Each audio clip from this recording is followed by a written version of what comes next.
नमो नारायण। श्रीमद् भगवत गीता अध्याय 9। श्री भगवान बोले, तुझ दोष दृष्टि रहित भक्त के लिए इस परम गोपनीय विज्ञान सहित ज्ञान को पुनः भली भांति कहूँगा, जिसको जानकर तू दुख रूप संसार से मुक्त हो जाएगा। यह विज्ञान सहित ज्ञान सब विद्याओं का राजा, सब गोपनीयों का राजा, अति पवित्र, अति उत्तम, प्रत्यक्ष फल वाला, धर्मयुक्त, साधन करने में बड़ा सुगम और अविनाशी है। हे परंतप, इस उपयुक्त धर्म में श्रद्धा रहित पुरुष मुझको न प्राप्त होकर मृत्यु रूप संसार चक्र में भ्रमण करते रहते हैं। मुझ निराकार परमात्मा से यह सब जगत जल से बर्फ के सदृश परिपूर्ण है और सब भूत मेरे अंतर्गत संकल्प के आधार स्थित है, किंतु वास्तव में मैं उनमें स्थित नहीं हूँ। ये सब भूत मुझ में स्थित नहीं है, किंतु मेरी ईश्वरीय योग शक्ति को देख कि भूतों का धारण पोषण करने वाला और भूतों को उत्पन्न करने वाला भी मेरा आत्मा वास्तव में भूतों में स्थित नहीं है।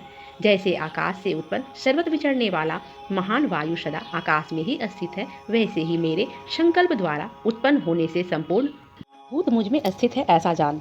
हे अर्जुन, कल्पों के अंत में सब भूत मेरी प्रकृति को प्राप्त होते हैं, अर्थात प्रकृति में लीन होते हैं, और कल्पों में आदि में उनको मैं फिर रचता हूँ। अपनी प्रकृति को अंगीकार करके स्वभाव के बल से परतंत्र हुए संपूर्ण भूत समुदाय को बार बार उनके कर्मों के अनुसार रचता हूँ। हे अर्जुन, उन कर्मों में आसक्ति रहित और उदासीन के सदृश स्थित मुझ परमात्मा को वे कर्म नहीं बांधते। हे अर्जुन, मुझ अधिष्ठाता के सकाश से प्रकृति चराचर सहित सर्व जगत को रचती है, और इस हेतु ही यह संसार चक्र घूम रहा है।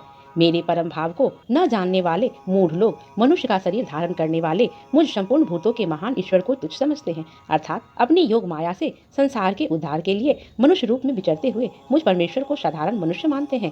वे व्यर्थ आशा, व्यर्थ कर्म और व्यर्थ ज्ञान वाले विक्षिप्त चित्त अज्ञानी जन राक्षसी, आसुरी और मोहिनी प्रकृति को ही धारण किए रहते हैं। परंतु हे कुंती पुत्र, दैवी प्रकृति के आश्रित महात्मा जन मुझको सब भूतों का सनातन कारण और नाश रहित अक्षर स्वरूप जानकर अनन्य मन से युक्त होकर निरंतर भजते हैं। वे दृढ़ निश्चय वाले भक्तिजन निरंतर मेरे नाम का और गुणों का कीर्तन करते हुए तथा मेरी प्राप्ति के लिए यत्न करते हुए और मुझको बार बार प्रणाम करते हुए सदा मेरे ध्यान में युक्त होकर अनन्य प्रेम से मेरी उपासना करते हैं। दूसरे ज्ञान योगी मुझ निर्गुण निराकार ब्रह्मा का ज्ञान यज्ञ के द्वारा अभिन्न भाव से पूजन करते हुए भी मेरी उपासना करते हैं, और दूसरे मनुष्य बहुत प्रकार से स्थित मुझ विराट स्वरूप परमेश्वर की पृथक भाव से उपासना करते हैं। क्रतु में मैं हूँ, यज्ञ में मैं हूँ, स्वधा मैं हूँ, औषधि मैं हूँ, मंत्र मैं हूँ, घृत मैं हूँ, अग्नि मैं हूँ, और हवन रूप क्रिया भी मैं ही हूँ।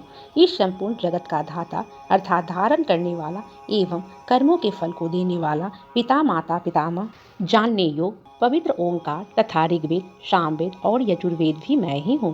प्राप्त सब होने योग्य परम धाम भरण पोषण करने वाला, सबका स्वामी, शुभाशुभ का देखने वाला, सबका वास स्थान, शरण लेने योग, प्रत्युपकार, न चाहकर हित चाहने वाला, सबकी उत्पत्ति और लय का हेतु, स्थिति का आधार, निधान और अविनाशी कारण भी मैं ही हूँ। मैं ही सूर्य रूप में तपता हूँ, वर्षा का आकर्षण करता हूँ और उसे बरसाता हूँ। हे अर्जुन, मैं ही अमृत और मृत्यु हूँ, और सत असत भी मैं ही हूँ। तीनों वेदों में विधान किए हुए सत कर्म को करने वाला, सोम रस को पीने वाला, पाप रहित पुरुष मुझको यज्ञों के द्वारा पूजकर स्वर्ग की प्राप्ति चाहते हैं। वे पुरुष अपने पुण्यों के फल रूप स्वर्ग लोक को प्राप्त होकर स्वर्ग में दिव्य देवताओं के भोगों को भोगते हैं।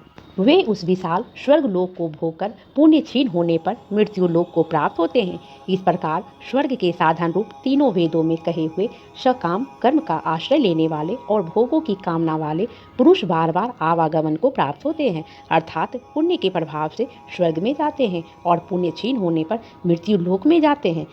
जो अनन्य प्रेमी भक्तिजन मुझ परमेश्वर को निरंतर चिंतन करते हुए निष्काम भाव से भजते हैं, उन नित निरंतर मेरा चिंतन करने वाले पुरुषों का योगक्षेम मैं स्वयं प्राप्त कर देता हूँ। हे अर्जुन, यद्यपि श्रद्धा से युक्त जो सकाम भक्त दूसरे देवताओं को पूजते हैं, वे भी मुझको ही पूजते हैं, किंतु उनका वह पूजन अविधि पूर्वक अर्थात अज्ञान पूर्वक है, क्योंकि संपूर्ण यज्ञों का भोक्ता और स्वामी भी मैं ही हूँ, परंतु वे मुझ परमेश्वर को तत्व से नहीं जानते, इसी से गिरते हैं, अर्थात पुनर्जन्म को प्राप्त होते हैं। देवताओं को पूजने वाले देवताओं को प्राप्त होते हैं, पितरों को पूजने वाले पितरों को प्राप्त होते हैं, भूतों को पूजने वाले भूतों को प्राप्त होते हैं, और मेरा पूजन करने वाले भक्त मुझको ही प्राप्त होते हैं। इसलिए मेरे भक्तों को पुनर्जन्म नहीं होता। जो कोई भक्त मेरे लिए प्रेम से पत्र, पुष्प, फल, जल आदि अर्पण करता है, उस शुद्ध बुद्धि निष्काम प्रेमी भक्त का प्रेम पूर्वक अर्पण किया हुआ पत्र पुष्पादि से मैं सगुण रूप से प्रकट होकर प्रीति सहित खाता हूँ। हे अर्जुन, तू जो कर्म करता है, जो खाता है, जो हवन करता है, जो दान देता है और जो तप करता है, वह सब मेरे अर्पण कर। इस प्रकार जिससे समस्त कर्म मुझ भगवान के अर्पण होते हैं, ऐसे संन्यास संयोग से युक्त चित्त वाला तू शुभाशुभ फल रूप कर्म बंधन से मुक्त हो जाएगा और उनसे मुक्त होकर मुझको ही प्राप्त होगा। मैं सब भूतों में समभाव से व्यापक हूँ, न कोई मेरा अप्रिय है और न प्रिय, परंतु जो भक्त मुझको प्रेम से भजते हैं वे मुझ में ही हैं और मैं भी उनमें प्रत्यक्ष प्रकट हूँ।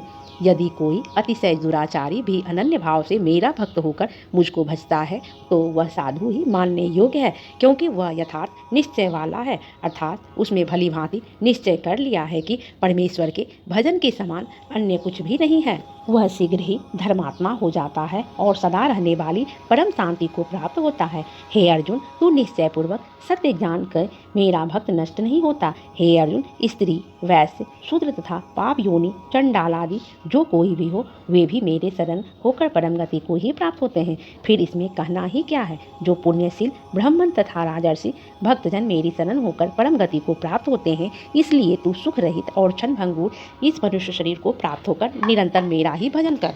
मुझ में मन वाला हो, मेरा भक्त बन, मेरा पूजन करने वाला हो, मुझको प्रणाम कर। इस प्रकार आत्मा को मुझ में नियुक्त करके मेरे परायण होकर तू मुझको ही प्राप्त होगा। प्रेम से बोलिए विष्णु भगवान की जय।